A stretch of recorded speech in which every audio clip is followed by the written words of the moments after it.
श्रुतिस्मृतिपुराणानाम् आलयं करुणालयं नमामि भगवत्पादं शङ्करं लोकशङ्करं शङ्करं शङ्कराचार्यं केशवं बादरायणं सूत्रभाष्यकृतौ वन्दे भगवन्तौ पुनः पुनः। ईश्वरो गुरुरात्मेति मूर्तिभेदविभागिने व्योमवद्व्याप्तदेहाय दक्षिणामूर्तये नमः। गुकारस्त्वन्धकारो वै ऋकारस्तन्निवर्तकः अन्धकारनिरोधित्वात् गुरुरित्यभिधीयते। सदाशिवसमारम्भां शङ्कराचार्यमध्यमाम् अस्मदाचार्यपर्यन्तां वन्दे गुरुपरम्पराम्। ॐ सहना भवतु सहनौ भुनक्तु सह वीर्यं करवावहै तेजस्विनावधीतमस्तु मा विद्विषावहै। ॐ शान्ति शान्ति शान्तिः।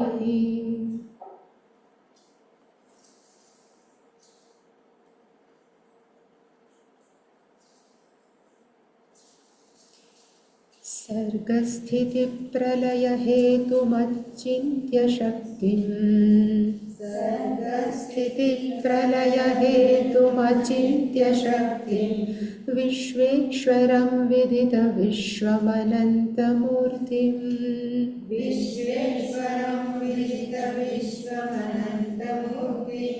निर्मुक्तबन्धनमपारसुखाम्बुराशिं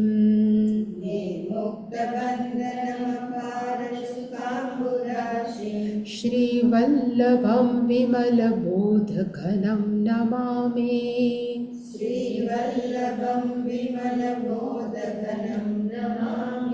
यस्य प्रसादादहमेव विष्णुः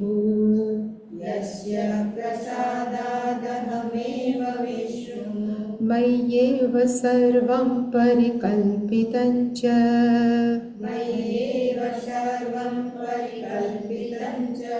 इत्थं विजानामि सदात्मरूपम्।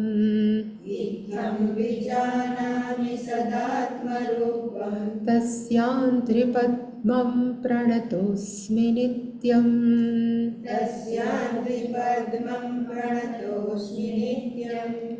तापत्रयार्कसन्तप्तः कश्चिदुद्विग्नमानसः शमाधिसाधनैर्युक्तः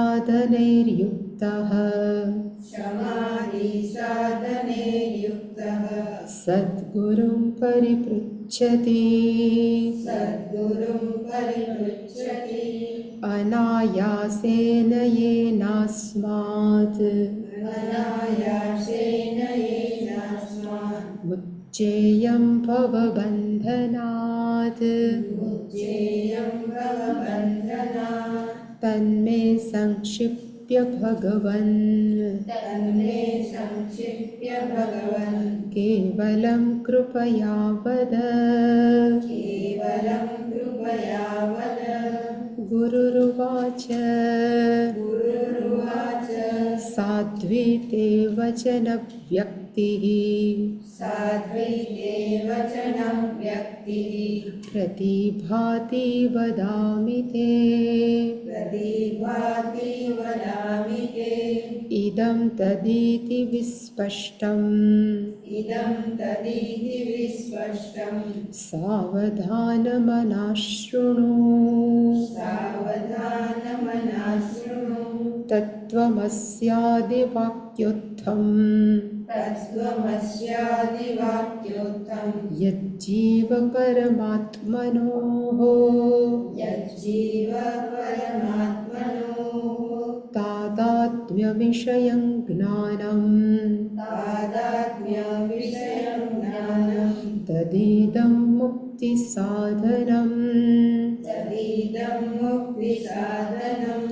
शिष्य उवाच शिष्य उवाच को जीवः कः परमात्मा को जीवः कः परमात्मा को जीवः कः परश्चात्मा को जीवः कः परमात्मा तादात्म्यं वा कथं तयोः तादात्म्यं वा कथयं तयोः तत्त्वमस्यादिवाक्यं वा तत्त्वमस्यादिवाक्यं वा कथं तत्प्रतिपादयेत् कथं तत्प्रतिपादयेत्। गुरुरुवाच गुरुरुवाच अत्र ब्रूमः समाधानम् अत्र ब्रूमः समाधानं कोऽन्यो जीवस्त्वमेव हि कोऽन्यो जीवस्त्वमेव हि यस्त्वं पृच्छसि मा कोऽहम् यस्त्वं मा कोऽहं ब्रह्मेवासि न संशयः ब्रह्मेवासि न संशयः।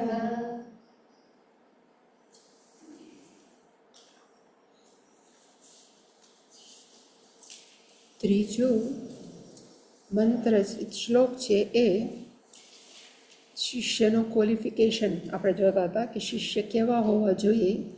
તાપત્રય સંતપ્ત આને છે ને આમ હોય ને મને વાંધો નહીં આવે, કદાચ આમાં વધારે અવાજ આવે. તાપત્રયાર્ક સંતપ્ત એ પેલું ક્વોલિફિકેશન. એ અત્યંત પીડિત હોય કેનાથી તો કે આધિ ભૌતિક આધ્યાત્મિક અને આધિ દૈવિકમ એનાથી એ પીડિત હોય. કશ્ચિત ઉદ્વિગ્ન માનસ ઉદ્વિગ્ન અર્થ થાય દુઃખી. અને કેનાથી દુઃખી તો કે જે પણ એને પોતાના જીવનની અંદર ભોગવું હોય કે દુઃખ પ્રાપ્ત કર્યું હોય એનાથી એનું મન કેવું છે તો કે ઉદ્વિગ્ન. અને છેલ્લું કેવું છે તો કે સમાધિ સાધને યુક્ત. અને આપણે ગઈકાલે જોયું હતું કે ટોટલ વિવેક વૈરાગ્ય સમાધિ ષટક સંપત્તિ અને ચોથું મુમુક્ષા એ જ ખરેખર એને ચતુર્વિધ સાધન ચતુષ્ટય સંપત્તિ કહે છે. પણ એમાં સમાધિ છે એ ષટક સંપત્તિ એ 6 ને ષટક છે એની અંદર છેલ્લું આપણે જોયું હતું સમાધાન. અને સમાધાનની વ્યાખ્યા તત્વબોધમાં છે ચિત્તસ્ય એકાગ્રતા. અને વિવેક ચૂડામણી પ્રમાણે જોવા જાય તો એની વ્યાખ્યા છે સદા સ્થાપનમ બુદ્ધે શુદ્ધે બ્રહ્મણી સર્વદા તસ્ય સમાધાનમ ઇતિ યુક્તમ નતુ ચિત્તસ્ય લાલનમ. તો પહેલાંની અંદર ચિત્તસ્ય એકાગ્રતા અને આની અંદર પણ ચિત્તસ્ય ન લાલનમ. તો એનો અર્થ કે ચિત્ત છે એને પંપાળવું ન જોઈએ. તો ચિત્ત એટલે શું? ગઈકાલે પ્રશ્ન પૂછ્યો તો હાલ આપણે બધાએ કે આમ તો બધી ખબર છે, આપણે વેદાંત જાણીએ છીએ, બધું આપણે જાણીએ છીએ, છતાં પણ જ્યારે પરિસ્થિતિ એવી આવે ત્યારે મન હજી ધીરજ નથી ધરતું કે આપણાથી જે કરવું હોય થતું નથી. એ પ્રશ્ન કદાચ અર્જુને કૃષ્ણ ભગવાનને પૂછ્યો હતો અને એ જ દુર્યોધને મહાભારતમાં કીધું હતું.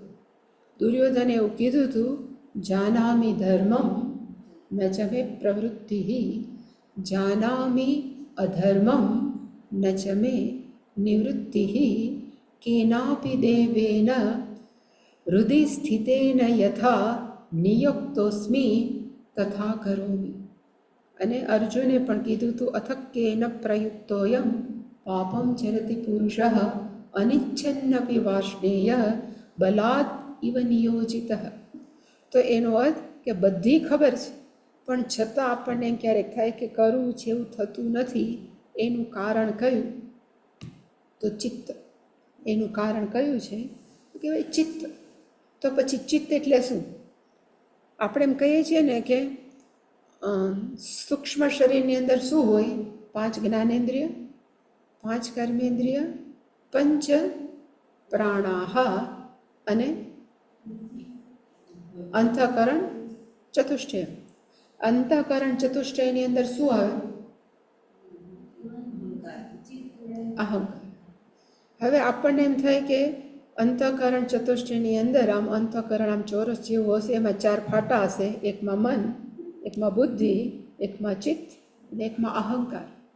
પણ એવું નથી. એક ઉદાહરણ આપીએ તો ક્રિકેટર હોય કોઈ પણ વ્યક્તિ, એ જ્યારે બોલિંગ કરતો હોય ત્યારે એ ક્રિકેટરને આપણે શું કહીએ? તો કે બોલર. એ જ ક્રિકેટર જ્યારે બેટિંગ કરતો હોય તો આપણે એને શું કહીએ? બેટ્સમેન. એ જ ક્રિકેટર સપોઝ ફિલ્ડિંગ ભરતો હોય તો આપણે એને શું કહીએ? ફિલ્ડર. અને કદાચ વિકેટ કીપિંગ કરતો હોય તો આપણે એને શું કહીએ? Wicket keeper. સેમ ક્રિકેટર, કાર્યક્ષેત્ર જુદા, નામ જુદા. માણસ એક જ હોય પણ જે કરતો હોય એ પ્રમાણે એનું આપણે નામ આપીએ. એવી જ રીતે અંતઃકરણમ એક જ છે, પણ જ્યારે નિર્ણય લે એ જ અંદર, ત્યારે એનું નામ શું આપવામાં આવે છે?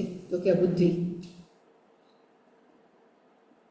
એટલે કે આપણા અંતઃકરણ, અંતઃનો અર્થ થાય અંદર, કરણનો અર્થ થાય સાધન. 5 જ્ઞાનેન્દ્રિયો બહાર દેખાય, કર્મેન્દ્રિયો બહાર દેખાય, પ્રાણા છે આપણે અનુભવીએ, પણ અંતઃકરણનો અર્થ થાય આપણે બહાર ન દેખાય પણ આપણી અંદર છે. પણ અંતઃકરણની અંદર છે તો એક જ, સાધન તો એક જ છે. એ સાધન જ્યારે નિર્ણયો લેવા માંડે એટલે આપણે કે આનું નામ શું છે? તો કે બુદ્ધિ. એ સંશય વિષયાત્મક હોય એટલે ડાઉટ કરવા માંડે તો એનું આપણે નામ શું આપીએ? તો કે મન. સંશય વિષયાત્મકમ મન. પહેલાં આપણે એમ કહીએ તાળું માર્યું હશે કે નહીં માર્યું, એટલે રાતે ઊભા થઈ જવા દે. એ કામ કોનું છે? તો કે મન. હંમેશા ડાઉટ કર્યા કરે. પછી આવે અહંકાર. તો અહંકાર કોને કહેવાય?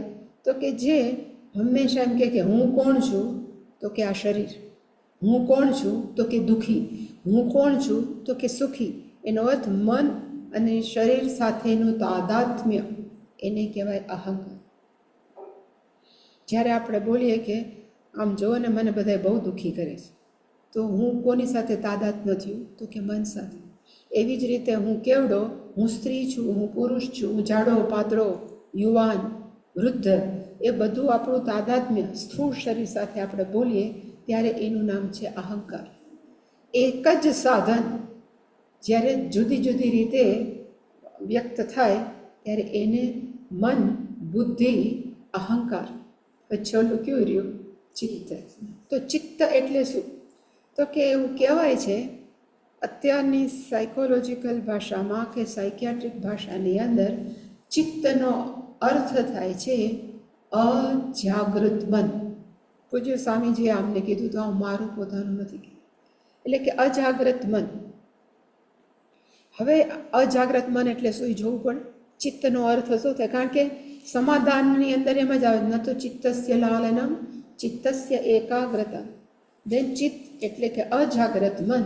તો આપણી અંદર અજાગ્રત મન ક્યાં?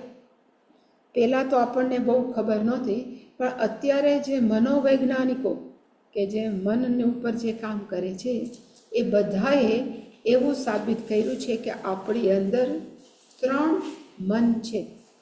એક મનનું નામ કેવું છે? તો કે જાગ્રત મન. બીજું આપણું મન કેવું છે? અર્ધ જાગ્રત મન. અને ત્રીજું કેવું છે? અજાગ્રત મન. જાગ્રત મન એક્ટિવ માઇન્ડ, અર્ધ જાગ્રત મન સબકોન્શિયસ માઇન્ડ, અને અજાગ્રતનો અર્થ થાય અનકોન્શિયસ માઇન્ડ નહીં, ખાલી અનકોન્શિયસ. હવે જાગ્રત મન એટલે શું? તો કે જાગ્રત મનનો અર્થ આપણે જાગીએ ને ત્યારે આપણા ભેગું જે જાગે એને કહેવાય જાગ્રત મન, કોન્શિયસ માઇન્ડ અથવા એક્ટિવ માઇન્ડ.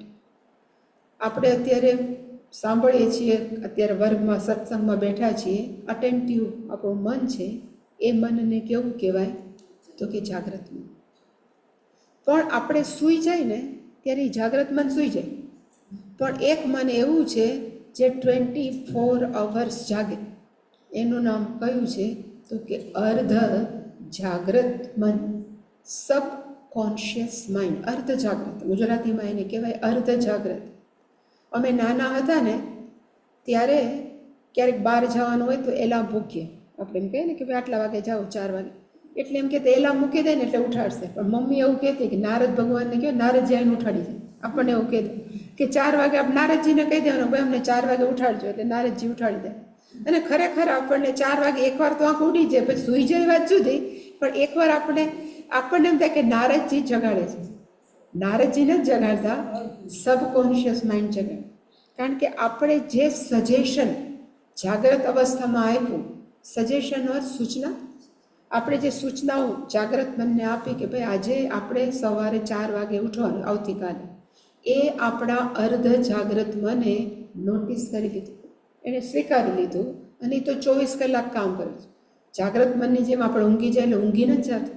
એટલે એ અર્ધ જાગ્રત મન જેમ 24 કલાક જાગે છે ને, એને આપણને સવારે 4 વાગે જગાડે.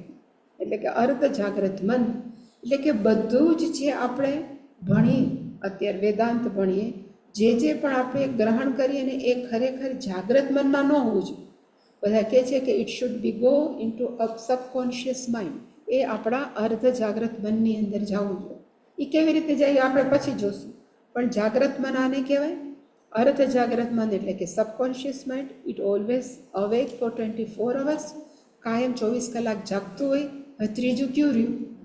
તો અજાગ્રત, unconscious. Then what is the unconscious? ખરેખર અજાગ્રત મન એટલે શું? પૂજ્ય સ્વામીજી અમને સ્ટોરી, એટલે વાત સ્ટોરી નથી, હકીકત જ કરી. આપણે કેમ 3 વર્ષના કોર્સ અમે બધાએ કર્યા છે, એવી જ રીતે અમેરિકાની અંદર પૂજ્ય સ્વામીજીએ PRC કરીને એક જગ્યા છે, ત્યાં એણે 3 વર્ષનો કોર્સ કર્યો. આમ અમે બધાએ કર્યો છે એવું. અને એ કોર્સની અંદર લગભગ ડૉક્ટર્સ હતા, ઘણા બધા એન્જિનિયર્સ હતા, એટલે હાઈ ક્વોલિફાઈડ બધા હતા. એટલે સ્વામીજીને એમ જ થાય કે આ બધી બુદ્ધિશાળી વ્યક્તિત્વ બેઠા છે, બધું ભણાવી દો, 3 વર્ષમાં ક્રાંતિ, બધાએ કહેવાય આખા બદલાઈ જશે. પણ 3 વર્ષ પછી જેવા હતા એવા જ રહ્યા. એની અંદર કાંઈ ફેરફાર નહોતો. એનો અર્થ કે જેવું કંઈક આવે તો ગુસ્સો થઈ જાય, ગમે કંઈક થાય તો તરત આઘાત લાગે, દુઃખી થવા માંડે, જાતનું બધું કરે. એટલે પહેલાં આપણને એવું થાય ને, કોઈક બોલે તરત દુઃખી થાવ. એટલે પછી સ્વામીજીને એમ થયું કે આટલા બધા, પાછા બધાને એમ કહો કે તમે માંડુક્ય ઉપર ભાષણ આપો તો એ આપી શકે. ના અંત પ્રજ્ઞમ ન બહિષ્પ્રજ્ઞમ ઉભયત પ્રજ્ઞમ ન પ્રજ્ઞાનગરમ, એક શબ્દને આમ વિસ્તારથી ખોલી શકે. પણ લેતા હોય પાછા ઊંઘવાની દવા, તો પછી આવું શું કામ? આટલું બધું બધાને વેદાંત આવડે છે, બુદ્ધિના સ્તરે ઓલા હાઈલી ઇન્ટેલિજન્ટ છે, અને છતાં પણ એના વ્યવહારમાં આ વેદાંત છે અભિવ્યક્ત કેમ નથી થતું? એ સ્વામીજીના માટે રિસર્ચનો વિષય બન્યો. કારણ કે એ બધા પછી એમાં જ એક સાયકિયાટ્રિક ડૉક્ટરે હતા, એ પાછા એવા ને એવા જ હતા. એટલે પછી એ સાયકિયાટ્રિક ડૉક્ટર સાથે સ્વામીજી બેઠા, મિટિંગો કરી, અને એણે શોધવા પ્રયત્ન કર્યો કે માણસમાં કેમ આવું થાય.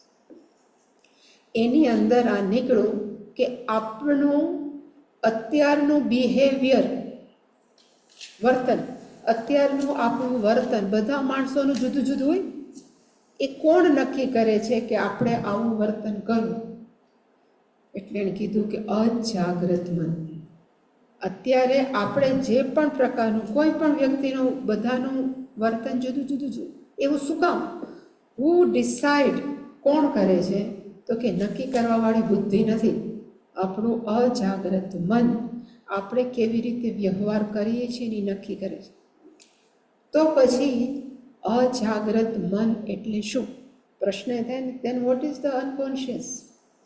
પછી જેમ જેમ એ સંશોધન કરતા ગયા, એના ઉપરથી એક નિષ્કર્ષ, એક નિચોડ પર આવ્યા. અને પછી અમે ઘણીવાર અપાર શિબિરમાં કરી છે. અને આપણા ક્લાસમાંય કરી છે. પણ સ્વામીજીએ એવું કીધું કે કોઈ પણ પ્રાણીનું બચ્ચું, અમે હમણાં બધા આવ્યા હતા ને આ બધા જાપાનીઝ, ત્યારે એક ભાઈ અમને ઇન્વાઇટ કર્યા હતા કે 450 અમે ગૌશાળા, ગાયની ગૌશાળા છે, તમે જોવા આવો. એટલે અમે જોવા ગયા હતા.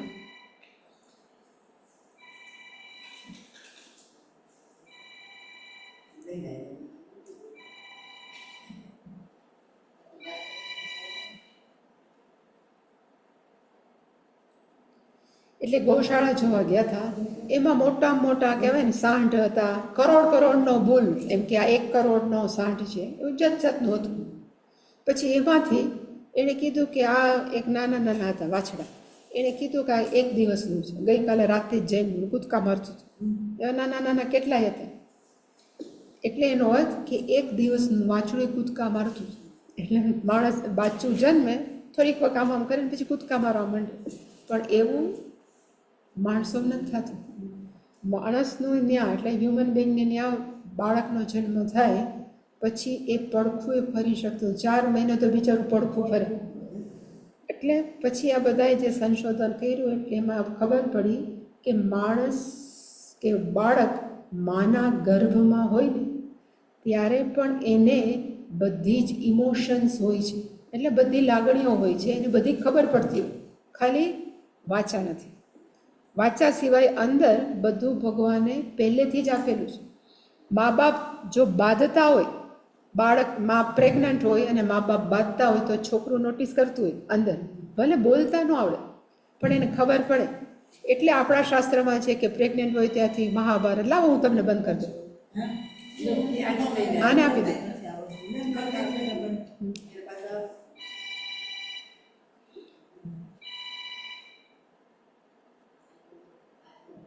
સાયલેન્ટ કરી દે.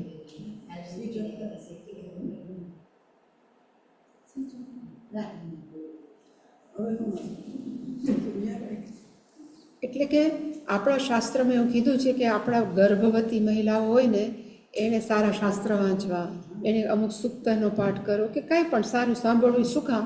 તો કે બાળક જે અંદર બધી જ ઇમોશન કે લાગણીવાળું છે એ બધું જ નોટિસ કરે છે. બાંધતા હોય તો એ બાંધવાનું એ સંસ્કારો નોટિસ થાય. મા બહુ દુઃખી થતી હોય તો એ દુઃખ પણ એ બાળક અંદર અનુભવે. એટલે અમે કે માતાએ હંમેશા ચીયરફુલ રહેવું, આનંદમાં રહેવું, માતાઓ એવું સારું. એટલે કે એ બાળક જન્મે, કોઈ પણ અંદર રહ્યું એ પછી બાળક જન્મ્યું તો બાળક કેવું હોય? લાચાર. આપણી ભાષામાં કહીએ તો લાચાર. લાચાર શું કામ? તો એને ખાવું છે તો એ બોલી નથી શકતું, એને ભીનું કર્યું છે કે કાંઈ કર્યું છે તો એ કહી નથી શકતું. અને પાછું બાળકને જીવવું તો છે જ, એ તો ઇન્સ્ટિંક્ટ છે, કોઈ પણ જન્મે એને જીવવું છે, ઇન્સ્ટિંક્ટ છે. એટલે કે જન્મતા વેત પહેલી ફિલિંગ બાળકમાં કઈ હોય? લાચારી. હેલ્પલેસનેસનું ગુજરાતી શું થાય? લાચારી થાય, આઈ થિંક. હેલ્પલેસનેસ, એ પોતાના મનમાં એમ લાગે કે મારું કોઈ નથી, મારે કોક ઉપર અવલંબિત રહેવું પડે છે, એવું થાય. એટલે કે લાચારી એ બાળક અનુભવે. અને એને જીવવું છે એટલે એ કોક ઉપર વિશ્વાસ રાખવો જ પડે કે હું કોક તો જ હું જીવી શકું. અને માં હોય જ, લગભગ બધાને માં હોય જ. એટલે પછી એ જોવે કે મારી માં આજુબાજુ છે, મને બરાબર રાખે છે, મને બધું કરે છે. એટલે એને સંપૂર્ણપણે વિશ્વાસ કોના ઉપર થાય? તો કે માં ઉપર. સંપૂર્ણ વિશ્વાસનો અર્થ એના માટે માં એ ભગવાન. આપણે જે કહીએ ને એના માટે માં એ ભગવાન. અને ભગવાનની વ્યાખ્યા છે જેમાં બધા પ્રકારની કેપેસિટી, આપણે કહીએ ને ભગવાન સર્વશક્તિમાં, એવું બધું જે આપણે કહીએ છીએ સર્વજ્ઞ સર્વશક્તિ, મારી મામાં બધું છે એવું બાળકને લાગે. એને પછી એ રોતું હોય ત્યારે 3 મહિના થાય ત્યાં સુધી માં ધારું કે ધ્યાન રાખે. પછી 3 મહિના પછી કાયમ ખોળામાં રાખે, પણ પછી માને બીજા કામ તો હોય ને. એટલે એ બાળકને જ્યારે ભૂખ લાગે ત્યારે જ જાય, કાં ભીનું કર્યું હોય ત્યારે જાય. એ જ્યારે જાય માં ત્યારે બાળકને એમ થાય કે કેમ વહી ગઈ? અત્યાર સુધી તો બહુ ધ્યાન રાખતી હતી, 2 મહિના 3 મહિના, હવે કેમ વહી ગઈ? અભિવ્યક્તિ નથી, પણ એને તરત એવું થવા માંડે કે કેમ નથી. એટલે કેટલાક બાળકને માનું ઓઢણી, માના કપડાં, સાડી કે ડૂચો આપે એટલે એમ થાય કે માં ભેગી જ. એટલે એમ લાગે કે ના, સમથિંગ ઇઝ વિથ મી, મારી સાથે કોક છે. હવે ક્યારેક ક્યારેક એમાં એવું થાય, કદાચ એવું થાય કે ચીસ્સું છોકરું કંઈક રોતું હોય, માને વગાર કરવો છે કે મહેમાન આવ્યા કે ફોન આવ્યો, અને એમાં પછી માને બાળકને એટેન્ડ કરવાનું હોય, એ રોતું હોય, ત્યારે લગભગ માં પહેલી વાર તો શું કરે, ખીજાય. જ્યારે હોય ત્યારે રોતું જ હોય, એ બાળકને આઘાત લાગે, એ બાળકને અત્યંત આઘાત લાગ્યો કે હું આટલું બધું કરું છું તો કાં નથી સાંભળતી. હવે એ આઘાત છે, એવું કહે છે અત્યારના ડૉક્ટરો કે એટલો આઘાત લાગે કે એને એમ થાય કે બાળકને એમ થાય કે હું મરી જાઉં, એટલું બધું થાય કે આ બધા મારું ધ્યાન નથી રાખતું, હું મરી જાઉં. પણ એ આઘાત છે એ ભગવાને શું કર્યું છે, ઢાંકી દે. આપણે બોલીએ છીએ ને 15મા અધ્યાયમાં, મત્તઃ સ્મૃતિ જ્ઞાનંચ અપોહનંચ. ભગવાન કીધું મારાથી સ્મૃતિ, મારાથી જ જ્ઞાન, અપોહનમ. અપોહનનો અર્થ થાય ઢાંકી દેવું, કવર કરી દેવું. એટલે કે જે આઘાત લાગ્યો ને અપોહનનો, ત્યારે ભગવાન શું કરી દે, એને ધકેલી દે. એટલે જાગૃત મનમાં જે આઘાત હતો ને એ ધકેલી દે, દુઃખી નથી થવું. એટલે છોકરું પછી આપણે એમ કહેજો કેવું નિર્દોષ છે, માંડું રમવા 2 મિનિટમાં. પણ ભગવાને ત્યારે શું કર્યું હોય, એ દુઃખ છે, ઇટ ગોઝ ઇન સાઇડ. ક્યાં જતું રહ્યું, એનું નામ અનકોન્શિયસ. એ દુઃખ ક્યાં વયું ગયું, એનું નામ અજાગ્રતમાં. પછી એવા તો આ તો એક ઇન્સિડન્ટ મેં કીધું કે આવા તો કેટલાય થાય, એક દિવસમાંય થતા હોય. દર વખતે માં કંઈ પ્રેમથી સાચવે એવું નથી હોતું. અને અત્યારે તો ઠીક, હવે 1-2 છોકરા, પહેલાં તો 5-5, 6-6 છોકરા, એ બધા સાચવા, એ બાંધતા હોય ને એમાં બધું બાળકના મનમાં આઘાતો લાગે. પછી થોડીક વખત પછી, એટલે થોડુંક વર્ષનું થાય એટલે માને, એટલે બાળકને એમ પણ ખબર પડે કે મા સિવાય પણ એક તત્વ છે, પિતા. ત્યાં સુધી તો માનો જ રોલ હોય, લગભગ બાળક નાનો હોય. પછી આ મને તેડે છે, વધારે પડતું સાચવે છે, એટલે બાળકને પિતા ઉપર પણ ભાવ થાય કે આ પણ માં જેવું જ, ભગવાન જેવું છે, સર્વશક્તિમાન મારું ધ્યાન રાખશે. પછી 2 વર્ષનો થાય, ગરોળી નીકળે કે કદાચ કોકરોચ આપણા ઘરમાં નીકળે ને હોય, ભા કરીને માં અને પિતાજી જો ઠેકડા મારે તો પણ બાળકને આઘાત લાગે કે જેને હું ભગવાન તરીકે જોતું આટલા બધા ભીવે. એટલે એને જે એક વિશ્વાસ પિતા કે માતા પર મૂક્યો હોય ને, ઇટ બ્રીચ, એનો અર્થ થાય તૂટી જાય. અને એવી જ રીતે છોકરું કદાચ, એટલે આ પૂજ્ય સ્વામીજીનું એક્ઝામ્પલ છે, છોકરાને ચાલતા આવડ્યું. હવે તો બધા બહુ વિડીયો ઉતારે, છોકરું ચાલતું એટલે વિડીયો ઉતારે, આમ તાળીઓ પાડે, બધાને મોકલે ને બધા બહુ થાય. એવી રીતે જ્યારે બાળક કંઈક નવું કરે તો માણસો એને બહુ કહેવાય ને, અભિવાદન કરે. હવે એવું જ છોકરાઓ જ્યારે બધા રમતા હોય ને ગેસ્ટ આવ્યા હોય, હવે ગેસ્ટ આવે ત્યારે છોકરા સામું ધ્યાન હોય કે આપણા ગેસ્ટ ઉપર હોય. એટલે પછી છોકરાને તરત એમ થાય કે મા બાપ તમારે એમ નથી જોતા, આટલું બધું હું કરું. પછી યાદ કરે કે એવું હું શું કરું કે જેનાથી મારા મા બાપ છે એ મને જોવે. ત્યાં એને યાદ આવે કે હું ચાલતો હતો તો મારી આટલે બધે તાલી પાડતા હતા ને વિડીયો ઉતારતા, તો અત્યારે હું દોડાદોડી કરું. એટલે તમે માર્ક કરજો, ગેસ્ટ આવે ત્યારે છોકરાઓ ઘૂરાયા થાય અને ચારે બાજુ દોડાદોડી કરે. એની પાછળનું રીઝન આ જ છે કે છોકરાઓને એમ થાય કે માતા પિતા અત્યારે પણ તાલી પાડે કે જો મારો છોકરો. પણ આપણે એવું નથી કરતા.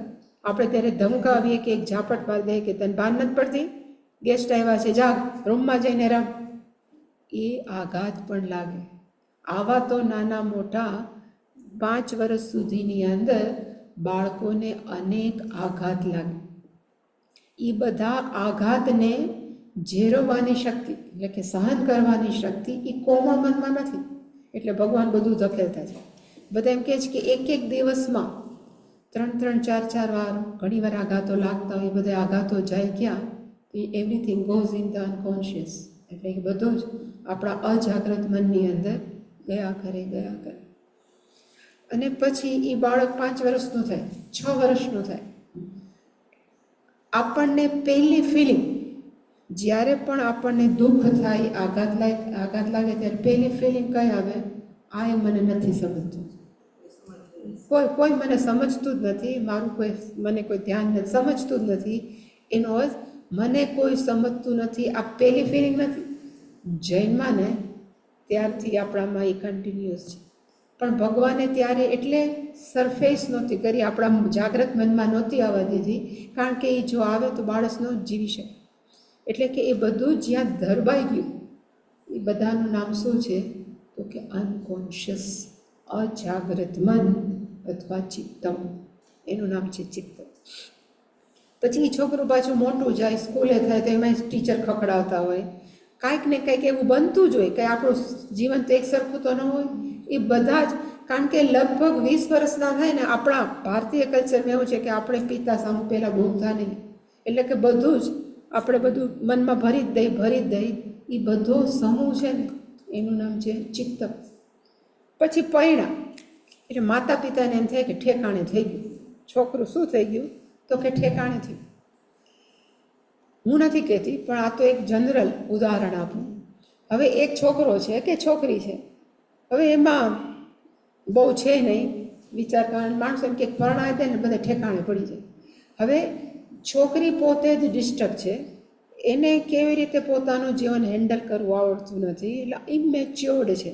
હવે એ છોકરીને પરણાવે, હવે એ છોકરો થોડો મેચ્યોર્ડ હોવાનો, એની ઉંમરનો છોકરો છે, એ થોડો મેચ્યોર્ડ હોવાનો, એને એના પ્રોબ્લેમ હશે, એના પોતાના પ્રશ્નો હશે. પછી આ પ્રોબ્લેમ શું થાય, ભેગા થાય, એમાંથી શાંતિ ઉત્પન્ન થાય કે એમાંથી ઝઘડા ઉત્પન્ન થાય. એટલે માણસો એમ કહે છે કે પતિ પત્ની શું કામ ઝઘડે છે, તો એનું કારણ આ જ.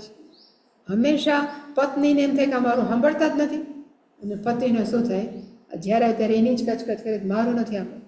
એટલે મોટા ભાગે 1 વર્ષ અહોરૂપમ અહોધ્વનિ હોય, કે બહુ તો 2 વર્ષ. અહોરૂપમ અહોધ્વનિ અર્થ તમે બહુ સારા, અહોરૂપમ અહોધ્વનિ તારો અવાજ બહુ સારો, 2 વર્ષ પછી કેમ ભાન નથી પડતી, તું આમ કરે. એનો અર્થ કે બીજું સાયકિયાટ્રિક ડૉક્ટર એવું કહે છે કે 2 વર્ષમાં એકબીજાની ફ્રિકવન્સી સેટ થઈ ગઈ, અને આ ગમે ના ન ગમે ખબર પડી ગઈ. એટલે આપણો અનકોન્શિયસ જે પહેલાં બધા દુઃખ છે ને, એક દુઃખ બહાર આવે કે આને હું ટ્રાય કરું કહેવાની, પણ ઓલાને પોતાના પ્રોબ્લેમ હોય, એટલે ક્યારેય સોલ્વ ન થાય. એટલે એ બેદાન વચ્ચે શું થાય તો કે ઝઘડા થાય. એનો અર્થ કે આપણે જીવનમાં શું શોધીએ છીએ તો કે એવી વસ્તુ જેની ઉપર આપણે સંપૂર્ણપણે વિશ્વાસ રાખી શકીએ. પછી એ ક્યારે મા બાપ, આપણે ગમે એટલું મા બાપને, પણ મા બાપની પોતાની મર્યાદા છે. પરિણા છે તો કોઈ પણ પાત્ર, પતિ છે કે પત્ની, એની પોતાની મર્યાદા છે. એ કોઈ પણ પ્રકારનું વર્તન કરે છે, એ વર્તન પાછળનું કારણ કયું છે તો કે 1 થી 6 વર્ષની અંદર એ બાળકનો ઉછેર કેમ થયો, એના ઉપર જ આખું એનું જીવનનો દારો મદાર છે. કોઈ બહુ સારી રીતે કરે તો એ હેલ્ધી હોય, મેચ્યોર બાળક. અને ઘણીવાર એવું હોય કે નાનપણથી ધક્કા લાગતા હોય તો પછી ખીચીડિયાતું થઈ જાય, ખીજાતું થઈ જાય. એક બુક છે સાયકિયાટ્રિકની, મેં વાંચી હતી. એની અંદર એક ઉદાહરણ આપ્યું હતું કે આપણે આવું વર્તન માણસો શું કામ કરે છે. તો એણે કીધું કે એક છોકરો હતો, યુવાન છોકરો, 25-30 વર્ષનો. હવે એ જ્યાં પણ જોબ કરે ને, 2 મહિના કરે પછી છોડી દે. કોઈ પણ જગ્યાએ જાય, કોઈ પણ સાથે વાતચીત કરવાનો સંબંધ કેળવે, 2-3 મહિના થાય, ઝઘડા થાય, છોડી દે. પછી લગ્ન કરવાનું નક્કી થયું, એક પાત્ર કંઈક મળ્યું, લગ્ન કરવાનું નક્કી થયું. લગ્ન કરવામાં જેવા ઓલા નિયમો, અહીંના તો ન હોય, ન્યાય કંઈક નિયમો તો છે ને, ઓલામાં ચર્ચમાં જઈને ઓલા ફાધર બોલતા હોય તો ત્યાંથી ભાગી ગયો, આપણે નથી કરવા. એટલે બધાને એમ થયું કે આ કંઈક વિચિત્ર છે, આ છોકરો છે. એટલે છોકરો પોતે જ ડૉક્ટર પાસે ગયો અને એને કીધું કે મને આવું થાય, I can not trust anyone, મને કોઈ ઉપર વિશ્વાસ નથી, મારે શું કરવું. એટલે ડૉક્ટર બધા જનરલી શું કરે, એને રિગ્રેશન કહેવાય, એ થેરાપી છે. રિગ્રેશનનો અર્થ થાય એ યુવાનને 1 થી 5 વર્ષની વચ્ચે લઈ જાય, બોલી એને હિપ્નોથેરાપી. પણ રિગ્રેશન આપણે 25 વર્ષના હોય ને, પણ બોલીને આપણને એવું કરી દે, 5 વર્ષની ઉંમરમાં જે બહેનું હોય ને એ પોપટ નીચે બોલવાનું. તો એ છોકરાને એવી રીતે ડૉક્ટર લઈ ગયા, પછી રેકોર્ડ કરે. રેકોર્ડિંગ પછી છોકરાને જેને સંભળાવે કે તમારા આટલા પ્રોબ્લેમ હતા ને, એટલે તમે અત્યારે આવું કરો, એવું એ લોકો કહે. એવી રીતે આ યુવાનને લઈ ગયા એટલે પછી માંડો બોલો. એટલે છોકરાએ એવું કીધું કે હું જન્મો, હું બહુ આનંદમાં હતો, મમ્મી પપ્પા રાખતા હતા, પણ એ તો ફોરેનના હતા, એટલે બધા બે જોબ કરતા હોય, પેરેન્ટ્સ જોબ કરતા હોય, એટલે કે હું હજી તો 1 વર્ષનો થયો તો જોબ સ્ટાર્ટ કરી, એટલે હું જેવા મમ્મી પપ્પા જાય ને તો રોતો, કે બધા મને મૂકો, ઓલા નાની મૂકી જાય ખીજાતી હોય તો કેવી હોય એમ કોઈક સાંભળવા, બેબી સીટરવાળી, એટલે કે મમ્મી પપ્પા જતા હોય ને એટલે હું રોવા માંડું. એટલે મમ્મી કે પપ્પા પ્રોમિસ કરે, તું રોમાં બેટા, હું આવીશ ને ત્યારે તારા માટે રમકડું લઈ આવીશ. હવે એ છોકરું આખો દિવસ મમ્મી પપ્પાની રાહ જોતો હોય અને એમ થાય કે મમ્મી પપ્પા આવશે ને રમકડું લઈ આવશે મારા માટે. અને ઓલા જે બોલ્યા હોય તો કેઝ્યુઅલ બોલ્યા હોય કે છોકરું રોતું ના રોવે જ છે, એટલે શાંત કરવા માટે કીધું કે ભાઈ તમારા માટે હું લઈ આવીશ. એવું લઈ આવે નહીં, આખો દિવસ રાહ જોઈ. મમ્મી પપ્પા આવ્યા પછી કે સોરી બેટા, એની એ સ્ટાઇલથી કે લઈ આવ્યા, ભૂલી ગયા, આમ થયું. એવું કેટલાય દિવસો ભાઈ એ છોકરાને જીવનમાં. પછી એનો બર્થડે આવ્યો, બાળકનો બર્થડે આવ્યો, ત્યારે તો મમ્મી પપ્પા જ હતા, એટલે એને પ્રોમિસ જ આપ્યું કે આજે રજા મળે એમ નથી, પણ અમે ચોક્કસ વહેલા આવશું અને તારા માટે સરસ મજાની ગિફ્ટ લઈ આવશું, કેક લઈ આવશું. અને ભગવાનનું કહ્યું કે એણે ગિફ્ટ લીધી, એણે કેક લીધો, અને ત્યાં સ્નોફોલ થયો.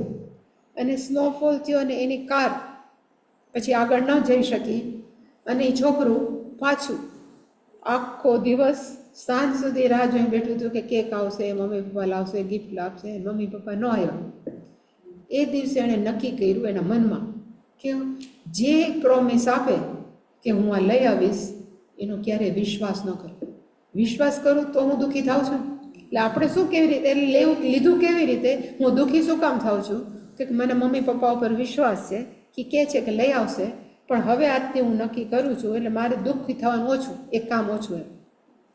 એટલે મનમાં એણે નક્કી કર્યું કે જે પણ એમ કહે કે ટ્રસ્ટ મી, હું લઈ આવીશ, એનો ક્યારેય વિશ્વાસ ન. એટલે પછી એવાથી મોટો થયું બાળક.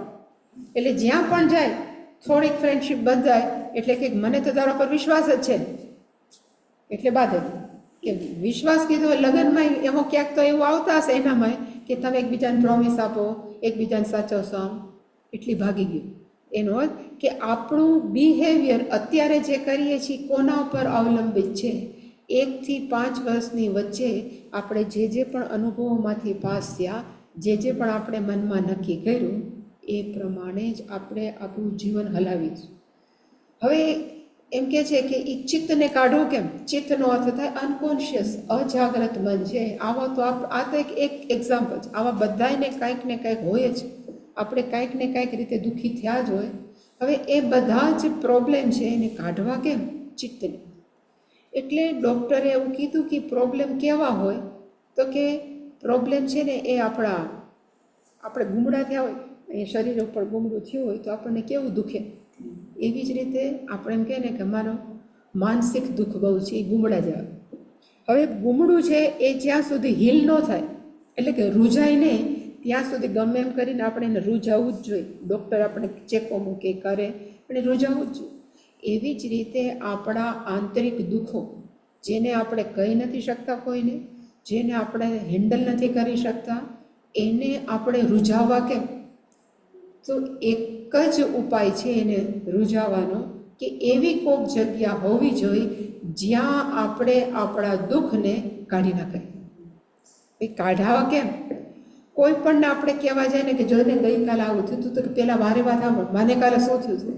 એટલે કે નો બડી has time to listen hour on problem. કોઈને આપણા પ્રોબ્લેમ કે તકલીફ સાંભળવામાં કોઈને રસ નથી, કારણ કે બધા પોતપોતાની તકલીફોથી પીડાય છે. તો એવું બધાના જીવનની અંદર એક તત્વ હોવું જોઈએ કે જેને ઉપર આપણે વિશ્વાસ રાખીએ અને ત્યાં આપણે આપણા બધા પ્રોબ્લેમ ઠલવીએ. તો એવું કયું તત્વ છે? તો એ કહે છે કે એક જ ઈશ્વર અથવા ગુરુ. ઈશ્વર, ગુરુને ક્યાં ટાઈમ હોય છે? એટલે કે મોટા ભાગે કયો છે તો કે ઈશ્વર. અને તમે આપણે ક્યારે નોટિસ કર્યું હોય કે નહીં ખબર નહીં, પણ આપણા બધા ભગવાન છે ને એના ખોળા ખાલી હોય. 3 દેવી બેસાડી, દુર્ગા, લક્ષ્મી ને સરસ્વતી, તમે જોજો એ પલોઠી મારીને બેઠી. દક્ષિણામૂર્તિ પલોઠી મારીને બેઠા. ભગવાન શિવ પલોઠી મારીને. લગભગ બધા ભગવાન છે પલોઠી મારીને જ બેઠા હોય. શું કામ? એવું અમને સ્વામીજીએ પૂછ્યું હતું કે દક્ષિણામૂર્તિ શું કામ બેઠા છે, એના કરતાં બીજી રીતે કંઈક બેઠા હોત તો કે ના, એનો ખોળો ખાલી છે. એ ખોળામાં એમ કહે છે કે દુનિયાના બધા જ માણસો મારા માટે તો કેવા છે, તો કે લાઈક એ ચાઇલ્ડ, બધા બાળકો જ છે. તો જ્યારે પણ દુઃખ થાય, જ્યારે પણ પ્રોબ્લેમ થાય, ત્યારે આપણે મનથી એવું વિઝ્યુલાઇઝ કે કલ્પના કરવી કે હું ભગવાનના ખોળામાં બેઠું છું, અને ભગવાનના ખોળામાં બેસી જે પણ તકલીફ હોય, મને આ થાય છે, મને આ થાય છે, એ બધું જ ત્યાં ઠલવી દેવું. જેટલું આપણે આપણું ઠલવશું એને કહેવાય કે આપણે વી આર ડુઈંગ હિલિંગ. આપણે આપણા ઘાવને શું કરીએ છીએ, તો કે રૂઝાવીએ છીએ. બીજી કોઈ પણ આપણે ગુરુ પણ ગુરુને ટાઈમ ન હોય. સાચા અને સારા ગુરુ હોય એને પાછા કેટલાય હોય. આપણે એમ કે જો ફોન કરીએ તો કે હમણાં પછી નહીં, ત્યાં આપણે જે કહેવાનું હોય એની પછી ભૂલાઈ જાય. એટલે કે હંમેશા એવું એક તત્વ, અને જે મા ઉપરનો વિશ્વાસ ખોયો બાળકે, જે પિતા ઉપરનો વિશ્વાસ ખોયો, એ બધો જ વિશ્વાસ આપણે ક્યાં નાખવો જોઈએ, તો કે ઈશ્વર. એટલે કે જે પણ છે એ બધું જ આપણે શું આપવું જોઈએ, તો કે ઈશ્વર. એક સ્ટોરી ઘણા વખત પહેલાં કથામાં મેં સાંભળી હતી. સ્ટોરી જ છે, સાચી વાત તો ન જ હોય. એક કથાકાર કથામાં કહેતા હતા કે તમારી પાસે જે હોય ને એ બધું કૃષ્ણાર્પણ કરવું. કૃષ્ણ અર્પણ. એક માજી સાંભળતા હતા કે આ કથાકાર એમ કહે છે કે બધું કૃષ્ણાર્પણ કરવું. તો બીજે દિવસે સવારે ઘરવાળા આખું પોતાનું તંદુરસ્ત હતા, તો એને કોઈ બેન નહોતા રાખ્યા કામવાળા. તો એ બેન વાળે, પછી એને યાદ આવ્યું કે રોજ સુપડીમાં કચરો નાખવા જાય ને બહાર, તો એમ બોલે કૃષ્ણાર્પણ મસ્તો. એટલે કે અમારો કચરો છે હું ભગવાનને આપું છું રોજે રોજ. પછી તો સ્ટોરી છે, એટલે વૈકુંઠની અંદર કચરો ભેગો થવા માંડ્યો. એટલે લક્ષ્મીજી કે ભગવાનને કે આટલો બધો કચરો ક્યાંથી આવે છે, તો કે મને જે પ્રેમથી આપે ને એ હું વાંચું. જો પ્રેમથી મને કચરો આપ્યો છે તો હું કચરો સાચું. એને હું નાનો પાડું, મને લાડુ જ ભાવે. એનો અર્થ કે ભગવાનને આપણે જે પ્રેમથી આપી, ભગવાન કચરો સાચવે, તો ભગવાન આપણા મનના દુઃખને ન સાચવે. એટલે કે જ્યાં જ્યાં પણ આપણે દુઃખ હોય, જ્યાં આપણે કહેવાતું ન હોય તો આપણે ક્યાં રાખવું જોઈએ, તો કે ઈશ્વરને. એટલે કે હંમેશા વેદાંતિ, મોટા ભાગના વેદાંતિ એમ માને છે કે there is a no need of Ishwara. ભગવાનની કોઈ જરૂર નથી. હવે અમને તો બધું આવડી ગયું છે, પણ એવું કહે છે કે તમે ઈશ્વરને બાયપાસ ન કરી શકો. શું કામ? કે આ ચિત્ત છે ને, જે આપણા મનના પ્રોબ્લેમ છે એ દ્વૈત છે. એટલે એક દુઃખ, બે દુઃખ, એવા હજારો. આ પાછું આ જન્મના નહીં, ઘણા જન્મના અંદર પડ્યા છે અજાગ્રત મનની અંદર. હવે એનું જ્યાં સુધી સોલ્યુશન ન આવવું, ત્યાં સુધી અહમ બ્રહ્માસ્મિ કરો ને, તો એનું કોઈ રિઝલ્ટ નથી આવતું. માણસો ભાષાણે આપી દે, માણસ ગમે કરી શકે, પણ એના વ્યવહારમાં એ અહમ બ્રહ્માસ્મિ રિફ્લેક્ટ કેમ નથી થતું? રિફ્લેક્ટનો અર્થ થાય દેખાતું કેમ નથી? એનું કારણ આ જ કે બુદ્ધિથી બધું આવડી ગયું, પણ મન એમ કહે છે કે હજી મારા પ્રોબ્લેમ અંદર બહુ પડ્યા છે, તું એને સોલ્વ તો કર. એટલે ઇંગ્લિશમાં કહેવાય કે બાળકના ટેન્ટ્રમ્સ, ઇંગ્લિશમાં એના કહેવાય કજિયા. છોકરોનું જીદ કરે, હે મને આ લઈ દે, આ લઈ દે, પછી આપણે કહીએ હાલ ચોકલેટ, ચૂપ થઈ જાય.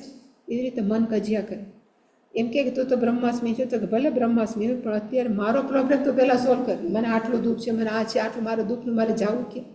અને એ અહમ બ્રહ્માસ્મી સોલ્વ નહીં કરે, કારણ કે અહમ બ્રહ્માસ્મિ અદ્વૈત છે, ત્યાં કોઈ છે જ નહીં. પણ આપણું મનના પ્રોબ્લેમ છે એ દ્વૈતમાં છે. એટલે કે હંમેશા આપણે 3 સૃષ્ટિની વાત કરીએ છીએ, જેને ખબર હોય તો. જીવ સૃષ્ટિ એટલે કે પ્રાતિભાસિક સત્તા, ઈશ્વર સૃષ્ટિ વ્યવહારિક સત્તા, અને ત્રીજી પારમાર્થિક સત્તા. હવે અત્યારે આપણે બધા રહીએ છીએ કેમાં? આપણે એમ માનીએ છીએ કે વ્યવહારિક સત્તામાં રહીએ છીએ, પણ 70% આપણે જીવ સૃષ્ટિમાં રહીએ છીએ, પ્રાતિભાસિક સત્તામાં રહીએ છીએ. અને કેવી રીતે? તો કે કોકે કાંઈક કારણસર બીજી રીતે મોઢું બગાડ્યું, પણ આપણે એમ જ માની જોયું, હું આવ્યો ને એટલે આને આવું મોઢું કહ્યું. એનો અર્થ આપણે કેમાં રહીએ છીએ? પ્રાતિભાસિક સત્તા. જે ન હોય એવું જોવું, એના પ્રાતિભાસિક. દોરડાની અંદર સાપ જોવો, પ્રાતિભાસિક સત્તા. એવી રીતે બિચારાને છીંક આવતી હતી, અને છીંક ન આવે, મોઢું કંઈક વિચિત્ર થયું, ત્યારે જ આપણે જોયું, એટલે આપણે તરત માનીએ કે જોયું મારી સામે આવું કરે છે ને, એટલે આવું છે. એટલે કે પહેલાં જીવ સૃષ્ટિમાંથી વી હેવ ટુ એક્સેપ્ટ, આપણે સ્વીકારવું પડે કે આ પહેલાં ઈશ્વર સૃષ્ટિ છે. અને ઈશ્વર સૃષ્ટિનો અર્થ શું? તો કે અહીંયા જે છે ને એ બધું ભગવાન છે. એને સ્વીકારતા શીખો, માણસોને સ્વીકારતા શીખો, એના જેવો છે એવો વ્યવહાર સ્વીકારતા શીખો. પછી અહમ બ્રહ્માસ્મિ બોલવું નહીં પડે, એ તો સહજ થઈ જશે. રામચરિત માનસની અંદર છે ને પહેલી બાલકાંડની અંદર એવું તુલસીદાસજી એક બહુ જાણીતી ચોપાઈ છે પણ લખી હતી, સિયારામમય સબ જગ જાની કરહું પ્રણામ જોરી જુગબા.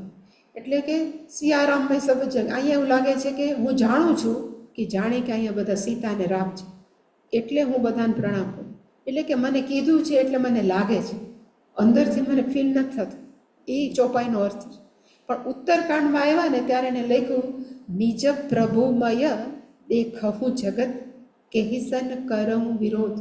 અહીંયા જે મારા ભગવાન જ છે, હું બાંધું તો કોની હારે બાંધું. એનો અર્થ બધાને એ પરમાત્મા તરીકે જોતા હતા. એટલે કે માણસ છે એ જીવ સૃષ્ટિમાંથી સીધી વ્યવહારિક નહીં પણ સીધી પારમાર્થિક સત્તાની અંદર જમ્પ ન મારી શકે. પહેલાં એણે ઈશ્વર સૃષ્ટિને ઈશ્વર સૃષ્ટિ તરીકે સ્વીકારવી જ રહે.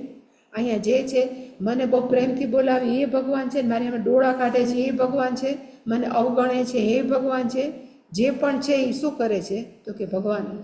તો આપણે સ્વીકારીએ કેમ? અમારે જ્યારે અત્યારે ડોળા કાઢતા હોય તો માણસો પ્રશ્ન તો થાય. તો એનો જવાબ છે કે ભગવાનને શુદ્ધ વસ્તુ ગમે છે, ભગવાનને પાકેલી વસ્તુ ગમે છે, પક્વ વસ્તુ. અને કોઈ પણ વસ્તુને શુદ્ધ કરવા માટે આપણે બરફમાં મૂકીએ કે તાપમાં મૂકીએ. કોઈ પણ ફળને પકવવા માટે આપણે ફ્રીજમાં મૂકીએ કે આપણે એને કોથળામાં મૂકીએ. કોથળામાં શું કામ મૂકીએ છીએ તો કે તાપ મળે. કુંભાર છે એ માટલાને પકાવવા માટે કેમાં નાખે છે? નીંબાળામાં. અને પછી તાપ મૂકે છે. શું કામ તો કે તાપે ને તો ઘડો પાકો થાય.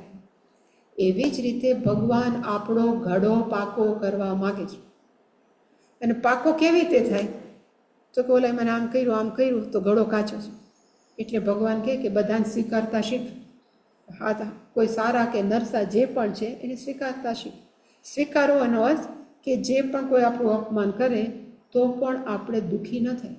એનો સ્વભાવ એવો છે, એ કરે છે. આપણે સ્વીકારી લઈ તો આપણો એ ભાગ થોડોક પાકો છે. કાચો ઘડો હતો એટલો પોર્શન થોડોક પાકો છે. એવી રીતે આખો ઘડો કાચો છે તો ભગવાન વારે વારે કાંઈક ને કાંઈક પ્રોબ્લેમ મોકલતા જાય અને પછી ઘડો પાકો કરવા માગે. પેલા હતા ને ઓલા ગોરા કુંભાર, એવી એક સ્ટોરી હતી. એ જ્ઞાનદેવને બધા બેઠા હતા, એના બધા એમ જોતા હતા. પછી એમ કીધું આનો ઘડો તો હજી બહુ કાચો છે, એનો અર્થ હજી મેચ્યોર નથી. અને આપણે કેવી રીતે, જેવી રીતે આમાં આવશે ઉર્વા રૂપમેવ બંધના મૃત્યુર્મુખ અક્ષયાત, એવી. એટલે કે જેવી રીતે તરબૂચ છે ને એને આપણે ગમે એટલા વેલામાંથી ખેંચીએ ને તો એ બહાર ન નીકળે, પણ જેવું પાકે ને સહજ છૂટી જાય. એવી રીતે જેવું મન પાકે ને એટલે વૈરાગ્ય સહજ આવે. એટલે કે ભગવાન આપણને દુઃખ શું કામ આપે છે? એનું કારણ એક જ છે કે ભગવાનને આપણે બહુ વાલા છીએ. અને બહુ વાલા હોવાને કારણે ભગવાન ઈચ્છે છે કે થોડુંક દુઃખરૂપી તાપ મોકલું તો આ કાચો ઘડો છે કેવો થાય? પાકો થાય. અને જો પાકો થાય તો પછી તત્વમસી તો વોકઓવર છે, એમાં કંઈ છે જ નહીં. તત્વમસી એટલે શું? તું ઈશ્વર છે, વાર્તા પૂરી. પણ એ સમજણ સ્પષ્ટ થવા માટે. એટલે સમાધાનમનો અર્થ જ્યારે પણ આવે ત્યારે એમાં એમ જ લખ્યું છે, નતું ચિત્તસ્ય લાલનમ. આપણે જ્યારે એકલા બેઠા હોય ને, ગૃહસ્થ હોય ને એને એટલા ઘરમાં જ પ્રોબ્લેમ હોય ને એટલે પેલું અજાગ્રત મનનું દુઃખ બહાર આવે જ નહીં. એને ઘરમાં જ એટલા પ્રોબ્લેમ. પણ નવરા હોય ક્યારેક આપણે ધ્યાનમાં બેઠા ને અચાનક દુઃખી થઈ જાય. એનો અર્થ કે આપણું અજાગ્રત મનમાંથી એક દુઃખ બહાર આવ્યું. એ પોતે સોલ્વ થવા માગે તે આપણે વધારે દુઃખી થઈને પાછું જવા દે. જેટલું દુઃખ બહાર આવે એને જોઈ ભગવાન આપી દે. જેમ જેમ આપતા જાય એમ આપણું અનકોન્શિયસ કે આપણું અજાગ્રત મન શું થાય તો કે ધીમે ધીમે ખાલી થાય. અને એકવાર ખાલી થાય સમજાય એ પછી બધું જે આપણે વેદાંત તો છે જ આપણી સામે સમજાવ્યું. એટલે કે વેદાંતને સમજવા કરતાં સમજવાની વધારે શું જરૂર છે? મનને. અને મનને સમજવા માટે આપણે કોની જરૂર છે તો કે ઈશ્વરની. બીજી કોઈ વ્યક્તિ સંપૂર્ણપણે કહેવાય ને પૂજ્ય સ્વામીજી જેવા કરોડોમાં એક હોય. એ બધા આપણને હેન્ડલ કરી શકે પણ બધા જ આપણને હેન્ડલ ન કરી શકે. તો એના કરતાં બેસ્ટ કયા તો કે ઈશ્વર. જ્યારે પણ દુઃખી થવું હોય ત્યારે આપણે ભગવાનને યાદ કરીને દુઃખી થઈને રોઈ નાખવું એટલે એક પેઇન બહાર નીકળી. એવા કેટલાય પેઇન આપણે કાઢતા જાય, ખાલી થઈ જાય, પછી પ્રસન્ન ચેતસ હુયાશુ બુદ્ધિ પર્યવતિષ્ઠ. જ્યાં સુધી મન પ્રસન્ન ન હોય, જ્યાં સુધી આપણું અંતઃકરણ આનંદમાં ન હોય, ત્યાં સુધી ગમે એટલું જ્ઞાન આપીએ, દુઃખ જ મનમાં ભર્યું હોય ને આપણે એમ કે તું તો બ્રહ્મ, તું તો સર્વવ્યાપક બ્રહ્મ છું, ક્યાંથી જાય? એટલા માટે પહેલું શું જરૂર છે તો કે મનને શુદ્ધ. અને શુદ્ધનો અર્થ આ જ કે મનની અંદર જેટલા જેટલા પણ તકલીફો છે, પેઇન છે, એ આપણે બહાર કાઢવું. પણ કેવી રીતે? તો ઈશ્વર પાસે.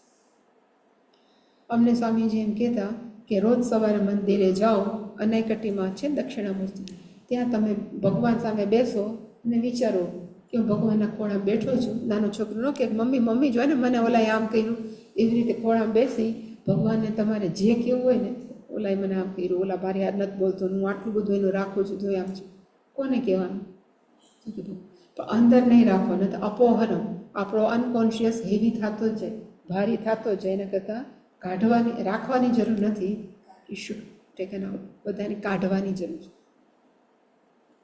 અમારે એક બેન હતા, હું ઘણી વખત કહું છું, પણ એક બેન હતી, એ સાધુ અત્યારે સંન્યાસી છે, એ નામ ન દેવાય મારે, એ સંન્યાસી છે.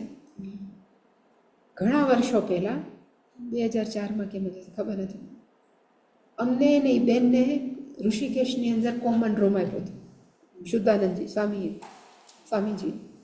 આખો દિવસ એ કહેવાય ને ચિલબુલ છોકરીનો એમ હસી મસાવો, એવી રીતે બધા વાત કરે ખુશી ખુશીમાં. પછી 8 થી 9 સત્સંગ હોય હંમેશા ઋષિકેશમાં. 9 વાગે બધા છૂટા પોતપોતાના રૂમ. એટલે એ શું કરે, અમારો એક રૂમ હતો બરાબર ઓફિસની ઉપર, એમાં અમે ચડીએ. એના રૂમની બાજુમાં બારી હતી અને મારો પલંગ આ બાજુ હતો અને આ બાજુ બાથરૂમ હતું. નાહી ધોઈ ચોખ્ખી થઈને બેન આવે, પલંગ ઉપર બેસે, બહુ ચોખ્ખા હતા એ બેન. ચોખ્ખો હોય પછી એની પાસે નાનું પેલા આવતું કેસેટ પ્લેયર, શું આવડું આવતું ચોરસ, એમાં કેસેટ મૂકીને વગાડે એટલે વાગે. હવે તો એ બધું વયું ગયું, આવડું, હા ટેપ, આવડું હોય એ બેન કાઢે, એ કેસેટ પ્લેયર કાઢે, આવડું હોય એમાં કેસેટ મૂકે. કેસેટ મૂકી રોજની રોજ એક જ કેસેટ. અને કેસેટ કઈ તો કે મુકેશના જૂના ગીત, આંસુ ભરી હે જીવન કી રાહ, એક જ મને યાદ. પણ મુકેશ છે ને હંમેશા દુઃખીના જ ગીત ગાતા, એવું મને લાગે. તો એ જેટલા બધા ગીત એને ભેગા કર્યા હતા, એ બધા જ એક કેસેટમાં એ ચાલુ કરે. એ ગીત વાગે, બારી સામે જોઈને રોયા જ કરે. અડધી પોણી કલાક એ વાગે ને ત્યાં સુધી રોવે. એ એક કેસેટ પૂરી થાય, અડધી પોણી કલાક ની હોય, મોઢું ધોઈને હોઈ જાય. રોજનું એ હું અઠવાડિયું રહી, રોજનો આ પ્રોગ્રામ. પણ ત્યારે એમ થતું હતું, પણ મને એમ થયું સારું કરતી હતી, કાઢી તો નાખે છે, રોજનું કંઈકનું કંઈક કાઢ્યા કરે છે. પણ એનો અર્થ કે અંદર ન રાખવું, એમ બહાર કાઢી નાખીએ. જેટલું બહાર કાઢી નાખીએ એટલે આપણે અંદરથી હળવા. ઘણીવાર આ કથા આપણને શું કામ ગમે છે ખબર છે? કથામાં આપણે રોઈ નાખીએ. સીતાજી ખોવાય જાય, રામે રોવા માંડે એટલે કથાકારે કંઈક એવું વાતાવરણ વગાડે, તબલા વાગે ને એવું બધું કરુણા બેરા ઓલા રાગો વાગે, એટલે આપણને એના ભેગા રોઈ નાખીએ. પછી બહુ મજા આવે. શું કામ મજા આવી? હળવા થઈ જાય. જેટલા એટલે હળવા ક્યારે થાય? અંદરથી નીકળે તે. જ્યાં સુધી અંદરથી નહીં નીકળે ત્યાં સુધી અહમ બ્રહ્માસ્મિ છે એ કેવું છે. એટલે સ્વામીજી હંમેશા, એટલે આજે હવે પૂરું કરું કે આપણું મન છે ને ઇઝ લાઈક એ જ્યુસ. રસગુલ્લાની અંદર બે હોય ને, ગુલ્લા હોય, ચાસણી. હા, એટલે રસગુલ્લા, એટલે રસગુલ્લાને આપણે ગુલાબજાંબુ અને ચાસણી. મન છે ને ચાસણી જેવું છે. જ્યારે બુદ્ધિ કેવી છે તો કે ગુલ્લા જેવી, ગુલાબજાંબુ જેવી. ગુલાબજાંબુને જ્યાં સુધી તમે ચાસણીમાં ન નાખો ને ત્યાં સુધી ગુલાબજાંબુ આપણને ભાવે નહીં. અને જ્યાં સુધી એમને એમ કહે તો ઠડીંગ થાય, આપણે એમ ચાવીએ પણ એમાં કંઈ સ્વાદ ન આવે. એવી રીતે અત્યારે બધા વેદાંતિ કેવા થઈ ગયા તો કે ચાસણી વગરના ગુલાબજાંબુ જેવા. બોલે તો બધું બોલવા માંડે પણ આપણને ઠડીંગ વાગે, એના શબ્દો કે એનું વર્તન વાગે. શું કામ વાગે? કે આને એના મનની અંદર એના પ્રોબ્લેમ ગયા નથી, એના મનની અંદર હજી કાંઈ સમાધાન નથી. એટલે એને સમાધાન કીધું છે. સમાધાનનો અર્થ કેવો છે? ચિત્તસ્ય એકાગ્રતા. આપણું ચિત્ત એકાગ્ર ત્યારે જ થઈ શકે જ્યારે મનના પ્રોબ્લેમ સોલ્વ થયા હોય. આપણું અજાગ્રત મનમાંથી બધું બહાર નીકળી ગયું હોય ને ત્યારે જ વી કેન બી કોન્સન્ટ્રેટ. તો જ આપણે એકાગ્ર થઈ શકીએ, નહીં તો ન થાય. જેવા નામ થાય ને ત્યાં વિચાર આવે, ઓલાય જન્મ જ્યારે ત્યારે આમ જ કરતો હોય, ઓલો તો મને આમ જ કરતો હોય, પેલી આમ જ કહ્યું. એ આપણા મનમાં સતત હોય. એમાં પછી આપણે એમ કહીએ કે તું જ ઈશ્વર છો, તો કે બહુ તો લાગે નહીં. શું કામ ન લાગે? કે હજી પાત્ર ખાલી નથી. ભગવાન બુદ્ધને એક શેઠ હતો, એ પોતાની જાતને બહુ મહાન માનતો હતો. એટલે એને જઈને શેઠે જઈને ભગવાન બુદ્ધને કીધું કે કાલે તમારે મારી પાસે આવવાનું છે ભિક્ષા લેવા, અને ભિક્ષા લઈને તમારે મને નિર્વાણનું જ્ઞાન દેવાનું છે. એ જે કે જ્ઞાન દેવાનું એની પોતાની ભાષામાં, જે બૌદ્ધનું. એટલે બુદ્ધ ભગવાન કે હજી તને જરૂર નથી. પણ એ અભિમાની હતું. તો કે ના, તમે આવજો જ, હું તમને ભિક્ષા આપીશ, અને ભિક્ષા આપ્યા પછી તમારે મને જ્ઞાન આપવાનું છે. તો કે હા ભલે. પછી એ ચોમાસાનો સમય હતો, તો ભગવાન બુદ્ધ એના બધાને લઈને ભિક્ષા લેવા નીકળ્યા ઓલા શેઠને ઘરે. તો ત્યારે તો સિમેન્ટના રોડને આ પેવર બોક્સને હોય, એટલે વરસાદ પડ્યો હતો તો કીચડ હતો. તો કીચડ થોડોક લઈ ભગવાન બુદ્ધે એને ભિક્ષા પાત્રમાં નાખી દીધું. અને પછી ઓલા શેઠને ઘરે ગયા, ભિક્ષાંદેહી કરીને ઊભા રહ્યા. ઓલાએ તો મસ્ત દૂધપાક બનાવ્યો હતો, વેચી ને કેસર ને બધું ઉકાળીને. એ પધરાવા આવ્યો ભિક્ષાપાત્ર, તમે જોયું કે અંદર કીચડ છે. કે હાય હાય, કે આમાં હું કેમ નાખું દૂધપાક, આવો થાવ કીચડથી ભરેલું. તો કે હું એ જ કહું છું, તારા મનમાં બહુ કીચડ ભરેલું, હું તને જ્ઞાન ક્યાંથી આપું? પહેલાં તો તારું કીચડ મનનો સાફ કર, પછી હું તને જ્ઞાન આપીશ. એવી રીતે.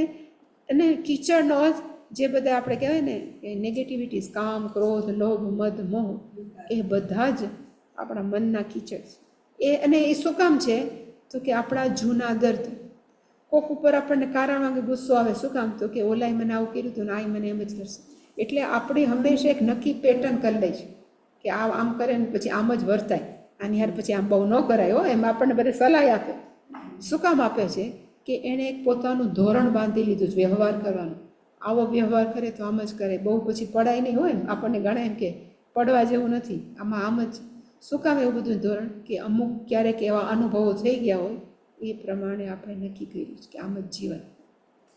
શાસ્ત્ર એમ કે છે કે અહીંયા ડોળા કાઢે તોય ભગવાન, ઈશાવાસે વિધમ સર્વમ. અહીંયા જે છે એ બધું ભગવાન જ છે. તો આપણો વ્યવહાર કેવો હોવો જોઈએ? બધા જ સાથે. આપણને ગમે બહુ કે જ્ઞાનેશ્વર છે ને, ઓલું ખાતા હતા રોટલી, ઘી ચોપડતા હતા ને, ત્યાં કૂતરો રોટલી ખેંચીને ભાગવા માંડ્યો. તો જ્ઞાનેશ્વરે કીધું ભગવાન ઘી બાકી રહી ગયું, ઘી તો લગાડવા દો. પણ કૂતરાને થોડી ખબર પડે. પણ જ્ઞાનેશ્વર કૂતરાની અંદર એ ભગવાન જોતા એટલું. અને આપણે તો કૂતરો આવે તો લાકડી લઈને કાઢીએ કે ભાગ. એટલું આપણો જ્ઞાનેશ્વરમાં ફેર. એટલે કે જ્યારે બધા જ માણસોની અંદર આપણે ભગવાન જોતા થાય. માણસને ગમે કે ન ગમે આપણે, પણ આપણને બધા ગમવા જોઈએ. એ જો આપણું હોય તો જ વેદાંત છે ને એ આપણા જીવનમાં રિફ્લેક્ટ થાય. એટલે કે આપણા વ્યવહાર. એટલે અર્જુને પૂછ્યું હતું કે એના અયમ પ્રયુક્તોયમ, તો કે આપણું ચિત્ત આપણને પ્રયુક્ત કરે. એ રીતે દુર્યોધને, આપણે ભલે દુર્યોધનને ગમે એટલી ગાળો આપીએ કે દુર્યોધન ખરાબ જ છે, પણ દુર્યોધન આવો શું કામ થયો? તો એની પાછળનું કારણ એના પિતા આંધળા, એની મા એવી ન બાંધ્યું હોત તો આંખે પટ્ટી હારી હતી, છોકરાનો ઉછેર હારો થાય, પણ એણે આંખે પટ્ટી બાંધી. અને ખરેખર પહેલાંના જમાનામાં નિયમ એવા જ હતા કે મોટો ભાઈ રાજા થાય. તો મોટો ભાઈ ધૃતરાષ્ટ્ર જ હતા, પણ અંધપણાને લીધે પાંડુને રાજ આપ્યો. હવે એને રાજ ન આપ્યું ધૃતરાષ્ટ્ર, પણ ધૃતરાષ્ટ્રનો દીકરો તો દેખતો હતો, એને રાજ ન આપ્યું. એટલે તો એક તો ઓલું કહેવાય ને કે એનું અવહેલના, એની અવગણના કરી, એને લીધે આ બધા વિચારને દુર્યોધન એવો થઈ ગયો. એટલે એણે કીધું જાનામી ધર્મમ મેં ચમે પ્રવૃત્તિ. મને ખબર છે ધર્મ શું છે, પણ મારાથી થતું નથી, કારણ કે મારા જીવનની અંદર બહુ દુઃખ તકલીફ છે. જાનામી અધર્મમ, મને ખબર છે હું આ ખોટું કરું છું. ન ચમે નિવૃત્તિ, મારાથી એમાંથી પાછું વળાતું નથી, કારણ કે અંદર કોક બેઠું છે. એવું એને છે કે દેહના હૃદય સ્થિતે ને એક વસ્તુ મારા હૃદયમાં બેઠી છે, એ મને ફોર્સ કરે છે, તું આ ખોટું કર, તું આ ખોટું કર. એ કોણ કરે છે? અનકોન્શિયસ. એમ જૂનું દુઃખ, ઓલાએ મને આમ કર્યું હતું તો આનો બદલો લઉં, ઓલાએ આવું મને કર્યું હતું બદલો લઉં. એટલે કે જરૂર શેની છે?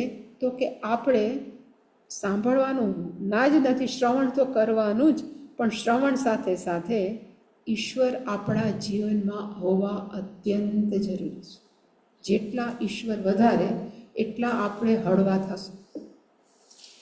જેટલા ઈશ્વર સાથે પછી જપ દ્વારા કે કોઈ પણ દ્વારા, આપણે ઘણા માણસો જપ કરે, પૂજા કરે, ધ્યાન કરે, જેને જે ભાવે, પણ આપણે વી શુડ કનેક્ટેડ વિથ ઈશ્વર.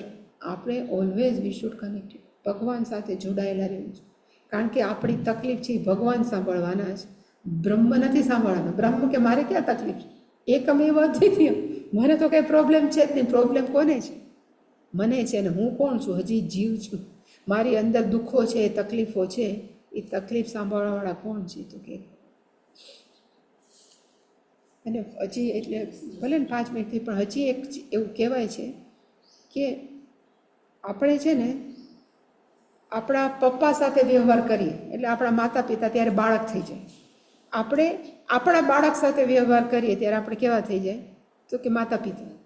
એટલે કે આપણે આપણા રોલ ભજવા કરીએ જુદા જુદા. માસી આવે તો વળી પાછા ભાણેજ થાય. એવી રીતે આપણે પાત્ર બદલીએ છીએ.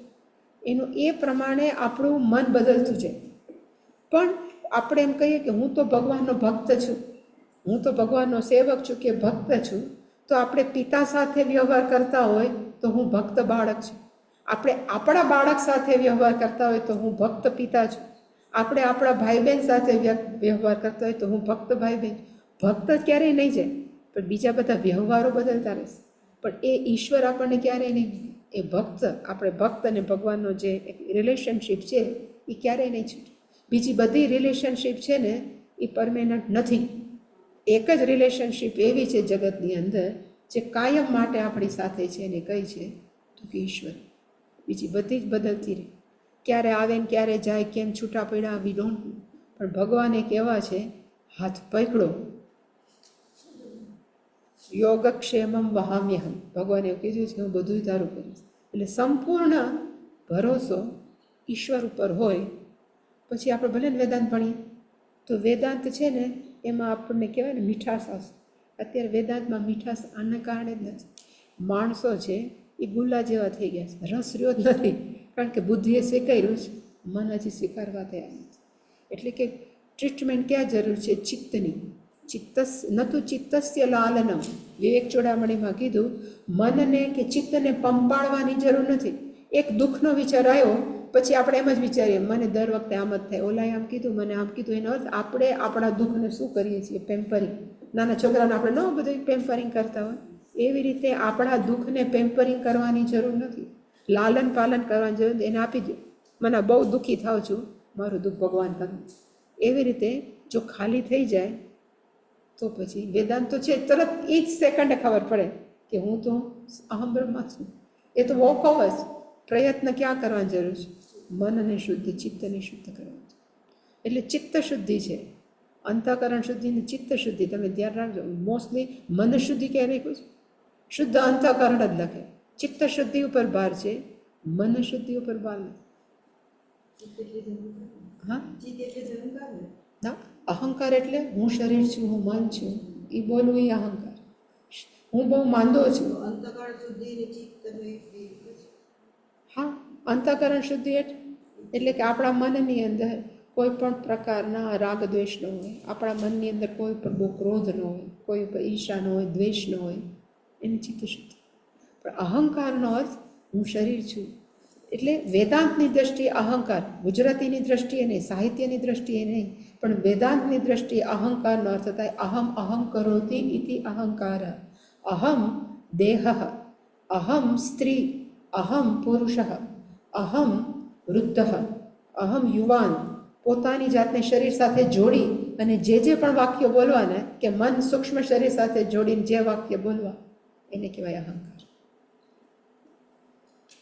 ઓમ પૂર્ણમદ પૂર્ણમિદં પૂર્ણાત પૂર્ણમુદચ્યતે પૂર્ણસ્ય પૂર્ણમાદાય પૂર્ણમેવાવશિષ્યતે.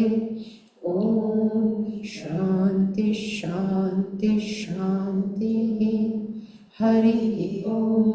શ્રી ગુરુભ્યો નમઃ. હરિ ઓમ.